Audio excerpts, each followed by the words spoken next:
how to avoid blaming and criticizing anyone. Hello guys, welcome here in my Life Journey channel, and today's share is about avoiding blaming, criticizing anyone. Guys, this is really a share, guys, about our daily life. It cannot be avoided that we criticize others, we blame others, which is not their fault, because of our feelings. That negative feelings is very strong within our hearts. And when we are angry and when we are disappointed, we blame others. We don't like to take the blame to ourselves. We blame others or we criticize others because we don't like to face the facts that was it going on. We don't accept the fault. That's the bottom line here. So my share with you today, guys, is how really to avoid blaming others, to avoid criticizing others. Again, we are all human. We all have our own weaknesses. Each and every one of us have our own weaknesses, and it's really easy for us to criticize others, to blame others when we are failing something. But first of all, guys, as I have understand what I am reading, I am sharing this with you according to what I read, according to what I understand from my own reading, really, guys. But if that certain moment comes to your life that you are in that situation because of the failure, because of the weaknesses you have experienced, take a moment of yourself, guys, why that was happening, why you cannot take it. Guys, if you are matured enough to think about it, what is really going on, you have to have a moment with yourself and, contemplate, meditate, and understand the whole situation. Because really, guys, blaming and criticizing others, it's really not a huge help to anybody. Of course, it is not a huge help because you are just creating more negativity of the situation. Yes, of course, it cannot be avoided. We have our own weaknesses. We have our own failure. But you have to admit that nobody is perfect. Each and every one of us must face that we can commit failure. And bottom line here, guys, blaming and criticizing others, it doesn't really help at all. So if you are a broad-minded person, if you really want to live our best life, because living a best life, guys, it's always about having that good feelings, having that contentment feelings, having that, a good humor, that you know how to understand others. Not just understanding yourself, but you're also willing to understand others, what they have been through. It is about putting our shoes to other people's shoes, even we don't like it. So therefore, guys, how can we not criticize and blame others? In my own situation, according from what I have understand, really, and as what I practice all through the years of experiences, this kind of life, that it cannot be avoided. Somebody criticize us, somebody blame us. But guys, if we can put ourselves into the situation and really understand what is really going on, if you really have a broad-minded mindset, everything is happening without our control sometimes. Things is not being planned. Those things is just happening right away, even we don't like it. And it is not easy at all. So therefore, when things happen like that, face it. Have a moment with yourself. And for me, for example, when you are so angry and you cannot control yourself, go out to the nature, take the fresh air. as what I told you, the nature is the best medicine psychologically and physically. Psychologically, when you are out here in the nature, breathing the fresh air, it will change your mindset.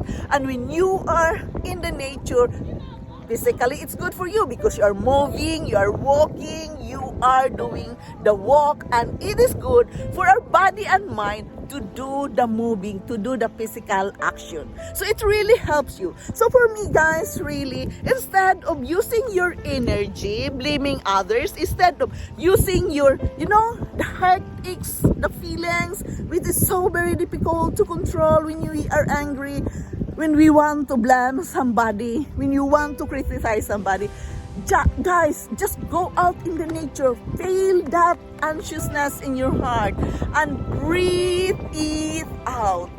Breathe the fresh air. Think that this thing is happening without our control. Even we don't like it, we have to face it. We have to admit that this thing shall pass really. Each and every one of us experience from one day to another different kinds of situation which cannot be avoided. So therefore, it is very important that we can put ourselves into the situation, understand really what is going on, instead of blaming others.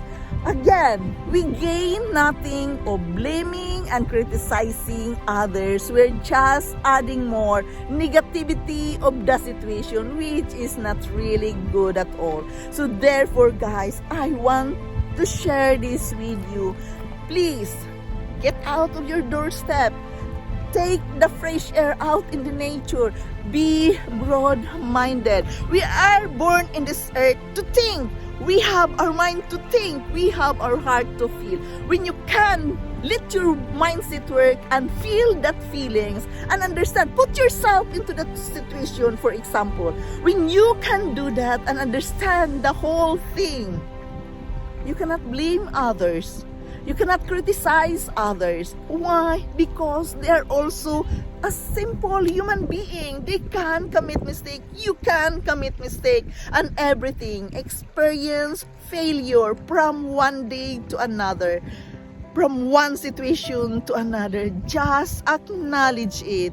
That criticizing and blaming others is not the solution of the problem. Of course, it is not a solution of the problem at all.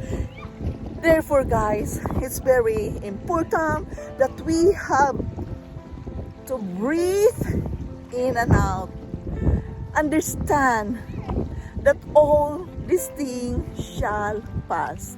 Understand that you can also commit failure. You have your own weaknesses as well. We are all humans and we have all our own weaknesses. It's just a matter of time when it will happen, when you commit mistakes, when you experience that failure. So if others in your team do or experience this failure as you understand it, they commit mistake, this is a failure, this is not supposed to be happen, then guys, put yourself into it, think about it, have an open mind to understand the whole process, that nobody is perfect, everything is happening without our control, and understand that criticizing and blaming others, you're not gaining anything about it. So therefore, just leave that alone. Leave it alone. Understand, okay, it is a failure. But remember, guys, in every problem and every situation, there is always a solution. So therefore, being a broad-minded, okay, it happens today. It's out of my control today. It's time for me to do new things tomorrow. So therefore, guys, when you are having these kinds of trouble or challenge in life, it is very important that we have the clarity of mind. Yes, clarity of mind is very important. Why? Because we must use the time to think, to feel what is right for you. How can you solve the problem in a right way without blaming others.